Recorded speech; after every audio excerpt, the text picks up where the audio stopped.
all the men and women merely players. They have their entrances and exits. Thus spoke Shakespeare, and indeed he couldn't have put it better. Good evening, ladies and gentlemen. We welcome you to our humble event. Theatre is one of the oldest forms of entertainment. It is a mirror that reflects the times. It shows us what the world truly looks like, with all its eccentricities and idiosyncrasies. It is also a powerful means of communication, as it echoes the feelings and emotions of the spectators. At first glance, a law school is not the ideal place to host a play. But ladies and gentlemen, this is not any other law school. As future lawyers, it is our duty to make the people aware of the laws and regulations of our country. Also, as organizers of various prestigious moot court competitions, we must know the subtle differences between a trial and an appeal.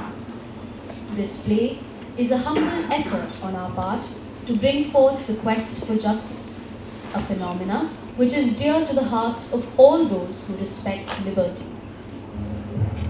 Today we are here to honor the memory of one of the most revered figures in the history of Indian independence, Bal Gangadhar Tilak. Born in 1864, Lokmanya Tilak, as he was fondly called, was a thinker, a publisher, a reformist, as well as an Indian nationalist. Most of us would know him as the editor of the popular vernacular newspapers, the Kesari and the Maratha. However, few of us know the brilliant lawyer that he was. In 1908, he was charged with the offense of sedition for voicing opinions on the inefficacy of the British rule.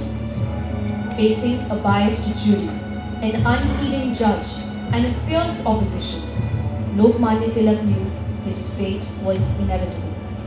But that did not prevent him from going through 8 days of brilliant legal argument. The parting words of Tilak have been immortalized as etched into a marble tablet in the Bombay High Court, the very place which ironically sentenced him to 6 years of deportation. In light of the circumstances prevalent today, it is even more important that we reaffirm the pledge taken by our forefathers to keep India free from any form of oppression and despair. Let the light of Swaraj burn away the enemies of this great nation. Ladies and gentlemen, we bring you the Tilak trial.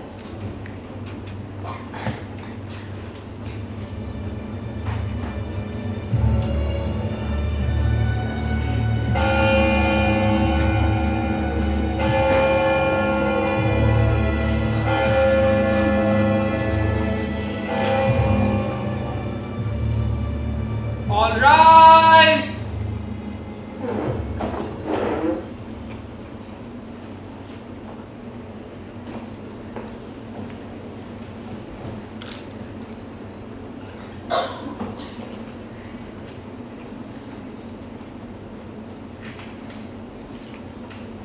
This court shall come to order.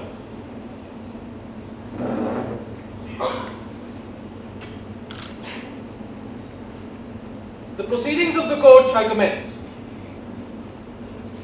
You, Bal Gangadhar Tilak, are charged by the clerk of the crown as follows. That you, on or about the 9th day of May 1908, at Bombay, being the printer and publisher of a certain vernacular newspaper entitled the Kesari, by the printed words attempted to excite feelings of disaffection towards the government established by law in India. By publishing in the issue of the said newspaper on the 12th of May 1908 an article headed by the words having the effect of provoking the common populace, in columns 4 and 5 of page 4 and columns 1 and 2 of page 5 thereof, and that you thereby have committed an offence punishable under sections 124A and 153A of the Indian Penal Code, and within the cognizance of the High Court of Bombay, given under my hand this 13th day of July 1908.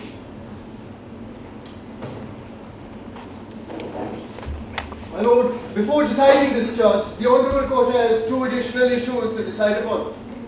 Firstly, whether an appeal to the Privy Council should be allowed. And secondly, whether a special jury should be constituted for it. My lord, the ramifications of this case will be vast, and owing to its importance in the current political scenario of India, as well as the legal precedent, it will no doubt say, it is humbly prayed that a special jury be constituted for it. Does the Defence Counsel wish to say something on this issue? Yes, my lord. The rationale for which has already been submitted to this honorable court. There is no need for constituting a special jury in the matter, as certain grounds exist for this contention. First, in all fairness, it is the privilege of the accused to be tried by the judges, majority of whom are neither Europeans nor Americans.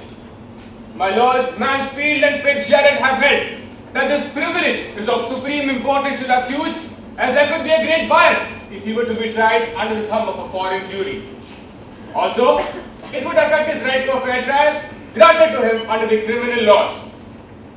Second, the jury not being well versed in Marathi and Kesari being published only in Marathi would have to rely on the official translations of the article, your lordship, which could lead to grave injustice, as the translations, even by the best of the scholars, could lead to a cloud of uncertainty over the intended meaning and not convey the feelings and expressions of the accused. Third, the impact of the article on the minds of the Marathi readers would not be the same as that on the minds of the Europeans.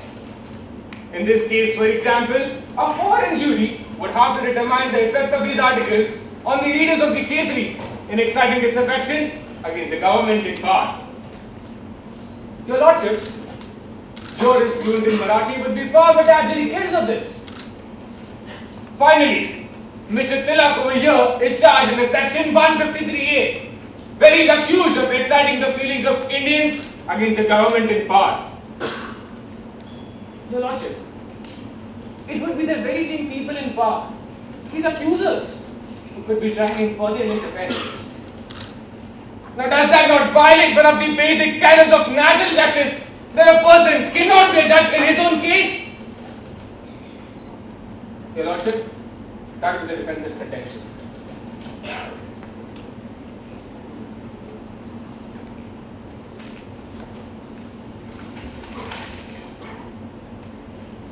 After listening to the contentions of both the parties, I have come to the conclusion that the prayer of prosecution is granted and Defence Counsel's contention is rejected on the following grounds.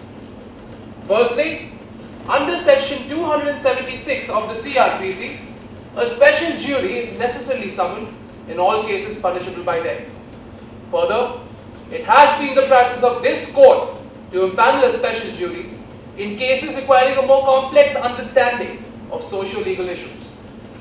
In the present matter, it would be in the interest of Mr. Tilak here that he be tried by a jury more well versed with society and its functions.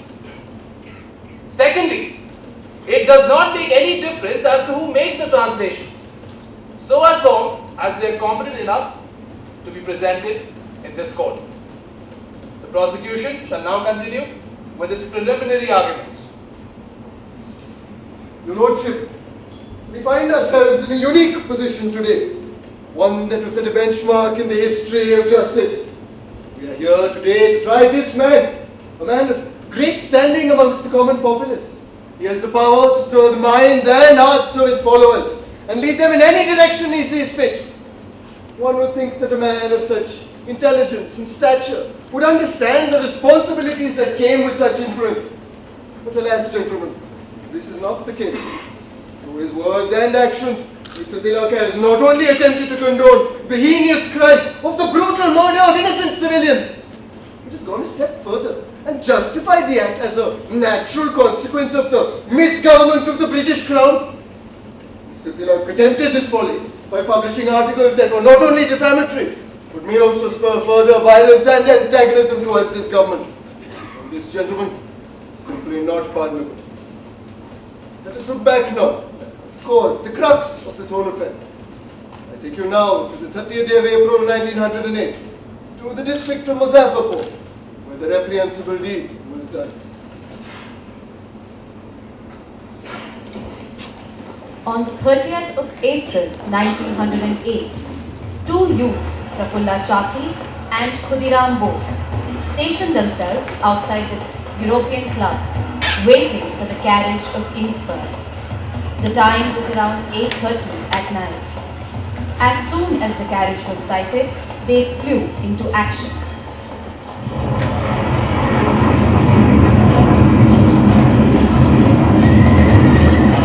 Their aim was sure, and they left just as quickly.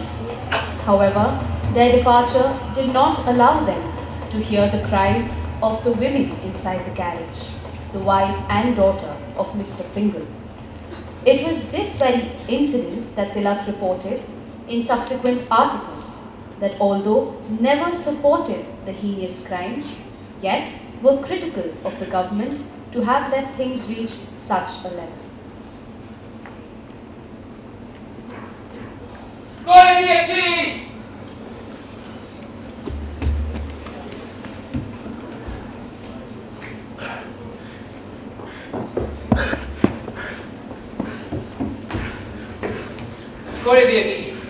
It is done.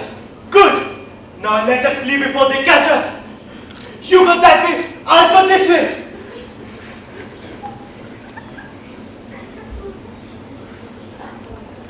Find them!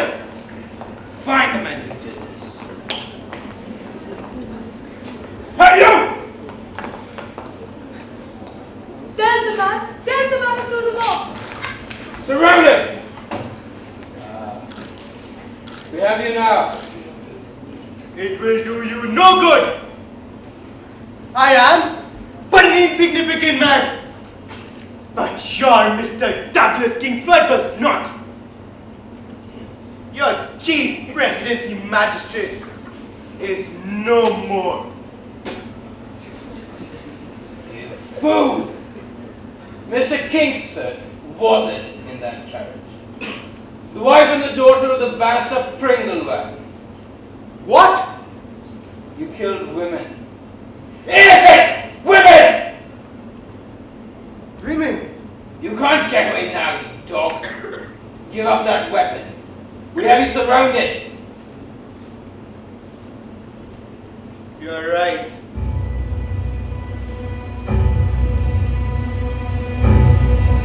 No, no, stop it!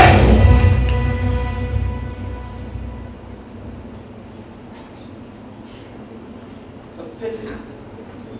I'd rather done that myself. Sir! We have another one! You. How many of you were there? You might have got me, but you'll never catch my partner. Your partner, it seems. Well, you see, we didn't need to. He did quite a fine job himself. Prafulla! Don't breathe over his body, swine! You join him soon enough. Take him away. That's right. And as for this filth, have it out of my sight. Wait. Have his head chopped off and hang his headless corpse in the town square. Let this be a reminder for those who try to usurp the British supremacy at what lies await. Men, fall back.